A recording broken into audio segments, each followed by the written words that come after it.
کہ آج ہمارا جو شو ہے وہ شکر گزاری کے حوالے سے ہے. تو اور جب آپ اہل بیت کے ماننے والے ہوں تو انہوں نے تو وہاں پر شکر ادا کیا جہاں پر صبر کرنا بھی مشکل ہے. تو یہ سنت ہے. جیسے ہماری بہن کی کال آئی تھی, بڑی پریشان تھی, تو آپ چاہے جتنی بھی پریشان ہو آپ اللہ پاک کا شکر ادا کریں کہ اللہ پاک نے آپ کو آزمائش دی ہے.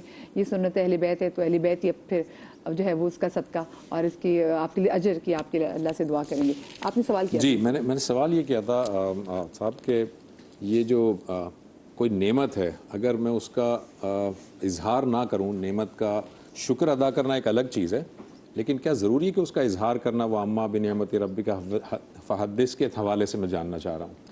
بسم اللہ الرحمن الرحیم. بہت اہم نقطہ ہے. کبھی کبھار ہم کچھ آیات کا سہارا لے کر اپنا مطلب اس کو ٹھیک کرنے کی کوشش کرتے ہیں. اگر ہم اس مفہوم کا یہ مطلب لیں کہ اس آیت کے مفہوم لیں کہ جو بھی خدا نے آپ کو نعمتیں دی ہیں, جو بھی آپ کو جو حشم دیا ہے, اس کا اظہار لوگوں کے سامنے کریں اور اپنی بڑائی ظاہر کریں, تو سب سے زیادہ اگر کائنات میں سجدہ تھا یہ کام تو حضور سرور کائنات حضرت محمد مصطفیٰ صلی اللہ علیہ وسلم کو سجدہ تھا, کہ جن کو واقعاً سردار کائنات بنایا ہے. لیکن واقعات متعدد ہیں. ایک کافرہ خاتون آتی ہے اور کہتی ہے کہ اے محمد تم زمین پر ایسے بیٹھے ہو کہ جیسے غلام بیٹھتے ہیں. تو آپ نے بجائے اس کے کہ یہ کہیں کہ نہیں میں تو نبی خدا ہوں, میں تو سید الرسول ہوں, میں تو افضل البشر ہوں, یہ کہنے کے بجائے عجیب جملہ ارشاد فرمایا کہ کائنات میں مجھ سے بھی بڑا کوئی غلام ہو سکتا ہے. تو کتنا پیارا انداز ہے آپ کا کہ بجائے اس کے کہ کسی نے کوئی آپ کو تنبیہ کیا ہے یا آپ سے مخالفت اختیار کی ہے, آپ اس جملے کو بھی اس معنی میں استعمال کر لیتے تھے کہ جو خدا کے سامنے بندگی کا اظہار ہو, خضوع و خشوع ہو. یہی انداز ہمیں مولا متقیان کے اندر بھی نظر آتا ہے کہ آپ کو غدیر کے میدان میں نبی نے فرمایا من کنت مولاہ فہذا علی مولا, علی بن ابی طالب مولا ہے. لیکن جب پروردگار کے سامنے آتے تو کیا کہتے ہیں؟ مناجات امیر المومنین ہے مسجد کوفہ کے اندر فرماتے ہیں مولا یا مولا انت المولا وانا العبد وهل يرحم العبد الا المولا. اے میرے مولا, اے میرے مولا, تو مولا ہے, میں تو تیرا بندہ ہوں, اور کون اپنے بندے پر رحم کر سکتا ہے سوائے اس کے مولا کے. اور پھر اسی طریقے سے آپ کو وہ واقعہ بھی نظر آتا ہے کہ جب آپ کی شہادت ہو گئی اور حسنین کریمین واپس لوٹے اور ایک بوڑھے کو دیکھا کہ جو پریشان تھا, اسے سوال کیا کیا تیری پریشانی ہے؟ تو کہا کہ 3 دن ہو گئے, نہ جانے ایک میرا دوست تھا وہ آیا کرتا تھا میرے پاس, باتیں کیا کرتا تھا, اب وہ نہیں آیا میرے پاس, میری کون سی ایسی بات اس کو بری لگ گئی؟ تو سوال کیا کہ اس کا نام بتائیے, ہم اس سے ملاقات کروا دیتے. کہا میں نے کئی مرتبہ نام پوچھنے کی کوشش کی, تو وہاں پر بہت اچھا موقع تھا مولا کے لیے کہ بتا دیتے کہ میں علی ابن ابی طالب ہوں جو تیرے ساتھ بیٹھا ہوا ہوں. نہیں بتایا نام. کہ جب بھی میں نے نام پوچھا ہمیشہ وہ یہ کہتے تھے کہ میں عبد خدا ہوں, میں اللہ کا ایک بندہ ہوں. تو کہا کہ اچھا تو نے دیکھا تو ہوگا کہ اس کی شکل و شمائل کیا ہے؟ ہم اس کو تلاش کر کے لے کر آئے تھے. کہا کہ میں بچوں میں نابینا ہوں, میں صحیح طریقے سے دیکھ نہیں پایا اس کو. تو کہا کہ پھر ہم کیسے تلاش کریں گے؟ کہا جب بھی وہ میرے ساتھ بیٹھتا تھا نا ایک جملہ کہتا تھا, وہ کہتا تھا مسکین جالس مسکینا وغریب جالس غریبا. ایک مسکین دوسرے مسکین کے ساتھ بیٹھا ہے, دوسرے ایک غریب دوسرے غریب کے ساتھ بیٹھا ہے. تو یہ جملے سن کر امام حسن امام حسین کی آنکھوں میں آنسو آ گئے. کہا یا شیخ ہوا ابونا علی بن ابی طالب, اے شیخ وہ ہمارے بابا علی بن ابی طالب علیہ السلام تھے جن کو ابھی ہم دفنا کر آ رہے ہیں. تو ان کو اتنی زیادہ نعمتیں خدا نے دی ہیں, لیکن اس کے باوجود خدا کے سامنے بھی عاجزی اور انکساری اور لوگوں کے سامنے بھی عاجزی اور انکساری اور اپنا تعارف نہیں کروایا. پھر یہ بات کس کانٹیکس کے اندر ہے؟ پھر یہ بات اس کانٹیکس کے اندر ہے کہ جہاں پر آپ کو کوئی پہچانتا نہیں, آپ کے الہی عہدے کو کوئی نہیں جانتا, جہاں پر کوئی آپ کو جو آپ کو خدا نے منصب دیا اس کو کوئی نہیں جانتا, تو وہاں پر رسول خدا نے اپنا تعارف کیا کہ انا خاتم النبیین, انا رسول اللہ. اسی طریقے سے حضرت علی بن ابی طالب علیہ السلام نے بیان فرمایا کہ انا وصی رسول اللہ. عاجزی اصل میں سب سے امپورٹنٹ ہے. جی بالکل, خدا کے سامنے بھی اور بندوں کے سامنے. ایک کالر لے لیں ہم. جی السلام علیکم. جی آئی خان سے زارا ہیں. السلام علیکم. وعلیکم السلام. جی آپ کا سوال. جی میرا سوال ہے امتحان میں کامیابی کے لیے کرنا تھا. ہلو جی زارا. جی وہ امتحان میں کامیابی کے لیے وظیفہ پوچھنا تھا پڑھنے صاحب سے. امتحان میں کامیابی کا وظیفہ. جی مفتی صاحب آپ بتا دیجیے. بسم اللہ الرحمن الرحیم. ایک مرتبہ اسی طرح ایک بچہ والد صاحب رحمۃ اللہ علیہ کے پاس آیا, کہنے کا حضرت امتحان قریب ہے, کوئی وظیفہ بتائیں. ابو نے کہا بھائی تم ایک کام کرو, 1.25 کروڑ مرتبہ نا سورہ فاتحہ پڑھ لو. 1.25 کروڑ مرتبہ. کہا بیٹا جو پڑھنا ہے وہ پڑھو نا. بھئی آپ کا فزکس کا پیپر ہے, آپ کہہ رہے ہیں وظیفہ, آپ کا کیمسٹری کا پیپر, آپ کہہ رہے ہیں وظیفہ. اناٹمی کا پیپر ہے آپ کہہ رہے ہیں وظیفہ, فزیولوجی کا پیپر ہے آپ کا وظیفہ, بہت پیارا سب سے جواب. بڑا وظیفہ یہ کہ جو آپ کا پیپر ہے اس کو جا رہے سمجھ کر میری پڑھیں جان, تاکہ آپ قوم و ملت کی اور آپ اسلام کی ترقی کر, یعنی کہ سوری اس کا خدمت کر سکیں اور آپ کسی کے لیے نافع بن سکیں. لیکن کوئی ایسا اللہ پاک کا نام جس سے آپ کے دماغ کی وہ کیپیسٹی رب زدنی ایک علما. تو ربی زدنی علم ہے, دوسرا یا فتاح یا قوی, اللہ سبحانہ و تعالیٰ کے نام یا فتاح یا قوی, یا فتاح یا قوی. ہاں میرے والد صاحب رحمۃ اللہ علیہ مجھے کہتے تھے بیٹے جب تم کوئی پیپر یاد کرو, سبق یاد کرو, تو 11 مرتبہ درود پاک صلی اللہ علیہ وآلہ وسلم پڑھو. تو میں 11 مرتبہ درود پاک صلی اللہ علیہ وسلم پڑھتا تھا اور پھر اپنا سبق یاد کرتا تھا. تو الحمدللہ اس درود پاک کی برکت سے اللہ تعالیٰ وہ معاملات کو حل فرماتے ہیں. لیکن آگے والد صاحب نے بڑا پیارا جواب دیا. مجھے پتا ہے جیسے ابھی علامہ صاحب نے بات کی ہے تو, اور اس میں جب امام مطلقین کو شہید بھی کیا گیا تو جب ان پہ ضربت لگی تھی تو انہوں نے کہا تھا فزت برب کعبہ. سو کیا یہ بھی شکر کی فارم ہے؟ یہ بھی انہوں نے اللہ کی طرف سے دیکھا تھا شکر ادا کیا اللہ کی. ان کے بیٹی کو سیدنا امام حسین رضی اللہ تعالیٰ عنہ کا بھی شکر ہے نا کہ جب علی اصغر کا خون وہ آسمانی دنیا پہ اچھال کے کہتے ہیں کہ پروردگار میں تجھ سے راضی ہوں, تو یہ راضی ہونا, یہ رضا ہونا, یہی تو شکر کے معاملات ہوتے ہیں. جس طرح بھائی بات کر رہے تھے, اچھا یہاں اعتراف والا معاملہ جو فحدث دیکھیں حضرت نے بیان کیا, میرے ذہن میں ایک خیال اور بھی آتا ہے. رسول اللہ صلی اللہ علیہ وسلم کی حدیث میرے ذہن میں آ رہی تھی کہ اللہ سبحانہ و تعالیٰ اپنے بندوں پر اس کی نعمت کا اظہار دیکھ کر خوش ہوتا ہے. تو کہیں کہیں اظہار نعمت کرنا اس کو راضی اور اس کی طرف شکر کرنے کی ایک دلیل بن جاتا ہے. لیکن وہ نعمت, وہ اظہار نعمت اس کی رضا کے لیے, اظہار نعمت ایک علیحدہ چیز ہے اور اظہار نعمت تکبر کی وجہ سے ہونا یہ علیحدہ چیز ہے. یہ گھڑی اگر میں اس لیے پہنوں کہ اللہ سبحانہ و تعالیٰ نے نعمت کے طور پہ دیے, یہ 5 کروڑ کی بھی ہو تو یہ عبادت بن جائے گی, اور یہ دکھاوے کے لیے 50 روپے کی بھی ہو تو باعث عذاب بن جائے گی. یعنی آپ کا زاویہ, آپ کی سوچ, جو شکر ادا کرتا ہے وہ پازیٹیو تھاٹس کا حامل بن جاتا ہے, اور جو ناشکراپن ہوتا ہے اس میں نیگیٹیوٹی آتی ہے, اور ہم جانتے ہیں تو نیگیٹیوٹی جتنی ہے وہ ابلیس کی طرف ہے. اور شکرانہ, شکر ادا کرنا, جسے ایک اللہ کے ولی تھے وہ یہ دعا کرتے تھے, پروردگار تو نے مجھے بہت عطا کر دیا, اے اللہ مجھے اتنا مت عطا فرما, اے اللہ میری اوقات سے زیادہ بڑھ چکا ہے. ایک دن تہجد کے وقت ایک الہامی کیفیت ہوئی, کہا بندہ خدا تو جس طرح یہ دعا مانگتا رہے گا اور میری نعمتوں پہ عاجزی کرتا رہے گا, میں تجھ پہ اپنی نعمتیں بڑھاتا چلا جاؤں گا. اگر تو چاہتا ہے کہ یہ نعمتیں ختم ہو جائیں تو پھر ناشکرا بن جا. کہا پروردگار ناشکرا نہیں بن سکتا, میں تیری کس نعمت پر ناشکر کروں. دیکھنے کے لیے یہ آنکھ پیدا ہوتے ہی ہمیں اللہ نے دے دی, دیکھنے کی ہم نے مانگا تھا, سننے کے لیے کان دے دیے, مانگے تھے, بولنے کے لیے کان. اس واقعے میں ایک چیز مجھے کچھ عجیب سی لگ رہی ہے کہ ہم یہ کیسے کہیں کہ اللہ تو نے مجھے بہت تو نے دیا, اب اتنا نہ دے مجھے, یہ ہم نہیں کہہ سکتے. دیکھیں کچھ لوگ ایسے ہوتے ہیں کہ کیفیت میں ہوتے ہیں نا, ایک کیفیت ہو جاتی ہے کہ پروردگار تو نے بہت فرما دیا, ایسا نہیں کہ میں دوسری طرف نکل جاؤں. اچھا کچھ لوگوں کی کیفیت الگ ہے, جیسے موسیٰ کلیم اللہ جا رہے ہیں, ایک شخص سے کہہ رہا پروردگار مل جائے تو میں اس کے بال بناؤں گا.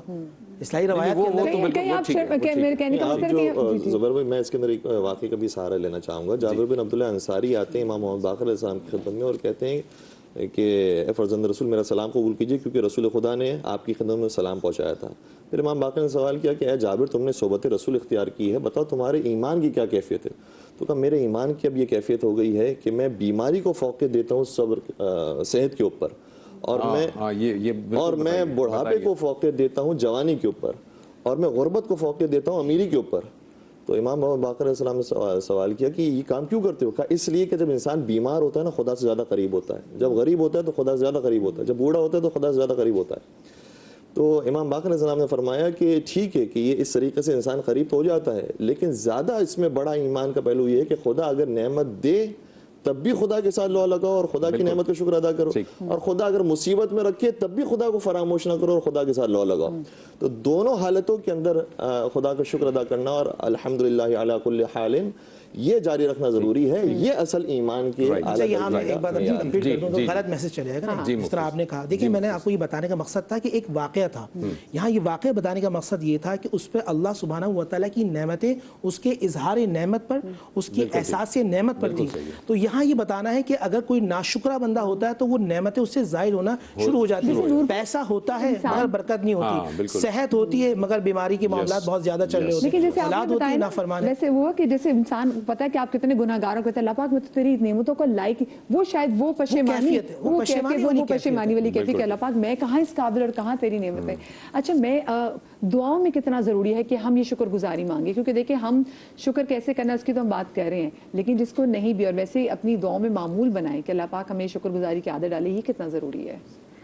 دیکھیں مدیحہ، ایک تو یہ چیز ہم سمجھ لیں کہ جو شکر ادا نہیں کرتا نا، جیسا کہ قاعدہ ہے لَإِن شَكَرْتُمْ لَأَزِيدَنَّكُمْ، تم شکر ادا کرو تو میں تمہیں زیادہ بڑھا کے دوں گا، اور اگر تم شکر نہیں کرتے ہو تو پھر اس کا نتیجہ کیا ہے؟ شکر نہ کرنے کا نتیجہ کیا ہے کہ جو نعمتیں اللہ نے آپ کو دی ہیں نا ان میں کمی آنا شروع ہو جاتی ہے۔ اللہم اعنی علی ذکرک و شکرک و حسن عبادتک، یہ آسان سی ایک دعا ہے جسے اگر ہم شامل رکھیں۔ اسی طرح سے حضرت عائشہ صدیقہ رضی اللہ عنہا فرماتی ہیں کہ جب بھی نبی اکرم صلی اللہ علیہ وسلم کے اچھے معاملات یا ایسے معاملات جو سختی والے معاملات ہوں، ایون کہ نبی اکرم صلی اللہ علیہ وآلہ وسلم ایک جگہ سے لوٹے ہیں اور نالین جو ہے وہ خون میں تر ہے، ٹھیک ہے، اور نبی پاک صلی اللہ علیہ وسلم ایک باغ میں بیٹھے ہیں اور باغ میں کہتے ہیں الحمدللہ علی کل حال، اے اللہ میں تیرا شکر ادا کرتا ہوں اس بات پر کہ تو مجھ سے راضی ہے۔ تو ہر زندگی کے شعبے میں صرف اتنا ہی کہہ لینا شکر الحمدللہ۔ نبی پاک صلی اللہ علیہ وسلم نے ارشاد فرماتے ہیں کہ مومن کی شان کیسی ہے کہ جب اس کے اوپر کوئی مصیبت آتی ہے تو صبر کرتا ہے، اور جب اس کو نعمتیں ملتی ہیں تو وہ اس پر شکر ادا کرتا ہے۔ اگر ہم شکر ادا کرتے ہیں نا تو یہ ذہن میں رکھیے گا کہ ہم بہت ساری چیزوں سے، بیماریوں سے، مشکلات سے بچ جائیں گے۔ یہ صبر اور شکر دونوں ایک ساتھ کنیکٹڈ ہیں، ٹھیک ہے۔ صبر جو ہے نا آپ کو اس وقت کرنا پڑتا ہے جب آپ کے اوپر مشکل ہے، اور شکر آپ کب کرتے ہیں جب آپ کو اللہ نے آنکھیں دی ہیں۔ یہ آئیلٹ ہے نا، یہ بالکل پلکیں ہیں ہماری، کتنی بڑی نعمت ہے، آئیلٹ ہی نہیں ہوتی ہے آپ کے پاس۔ ان کی پاک ذات پہ تو آپ مومن کی نشانی بتا رہے ہیں اور اہل بیت کی کہ اس وقت شکر کر رہے ہیں جب صبر کرنا مشکل ہے۔ جی بالکل ایسا ہی ہے، اس وقت شکر ادا کرتے ہیں۔ ان کو ہمیں کتنا یہاں پہ دیکھنا چاہیے۔ اہل بیت کی تو زندگی ہمارے لیے ایسا ہے کہ اگر آپ نے اس کو تھام لیا نا تو زندگی بہت آسان ہو سکتی ہے۔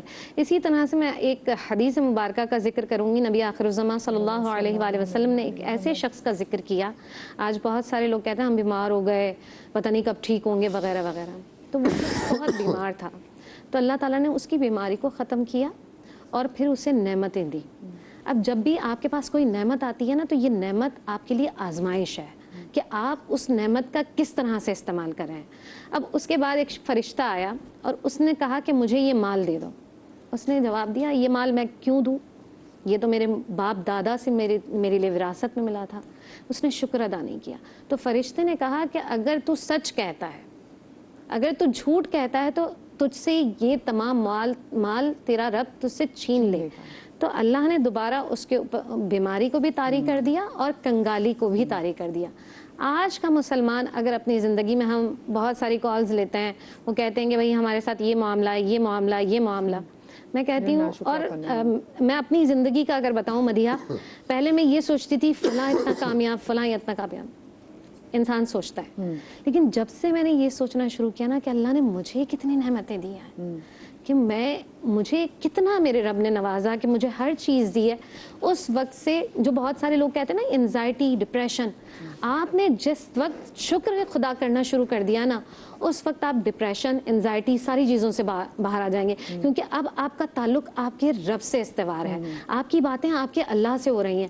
اب آپ کو دنیا والے کچھ بھی نہیں، کیونکہ آپ کو معلوم ہے کہ ایک نہ ایک دن یہ ساری چیزیں فنا ہو جانی ہیں اور پلٹ کے اللہ کے پاس جانا ہے، تو پھر آپ دوستی کر لیتے ہیں اللہ سے، اور اللہ سے دوستی کرنے کا سب سے آسان طریقہ شکر ہے۔ شکر ہے، کتنی پیاری بات ہے۔ اچھا ایسے میں زبیر میں بتائیں، ان لوگوں کو بتائیں وہ جن لوگوں کے پاس اللہ پاک نے تمام نعمتیں دی لیکن پھر بھی خوش ہیں، نہیں بس گھر میں صرف 2 ہی گاڑیاں کھڑی ہیں، نہیں بس ہم نے ایک ہی جوڑا بنا، ایسے لوگوں کے حوالے سے بتائیں نا کہ کیا یہ ظاہر ہے کہ ناشکر پن کی انتہا ہے، اور میں چاہوں گا کہ بہت مختصراً آپ دونوں حضرات اگر ایک مختصراً اگر ون لائنر اگر آپ ہمارے ناظرین کے لیے اس ٹاپک پر خاص بتا سکیں۔ ون لائنر ایک بہت خوبصورت جملہ ہے جو میں بار بار دہراتا رہتا ہوں، میری زندگی کے لیے بہت زیادہ مفید ہے، وہ یہ ہے کہ اپنی باطنی زندگی کو دوسروں کی ظاہری زندگی کے ساتھ مقایسہ نہ کرو۔ نہیں معلوم کہ ان کی باطنی زندگی کتنی سخت چل رہی ہے اور تمہاری ظاہری زندگی کتنی اچھی چل رہی ہے جس پر لوگ رش کر رہے ہیں، اس لیے اپنے اندر کی جو باطنی زندگی ہے اس کا مقایسہ لوگوں کی ظاہری زندگی کے ساتھ نہ کرو۔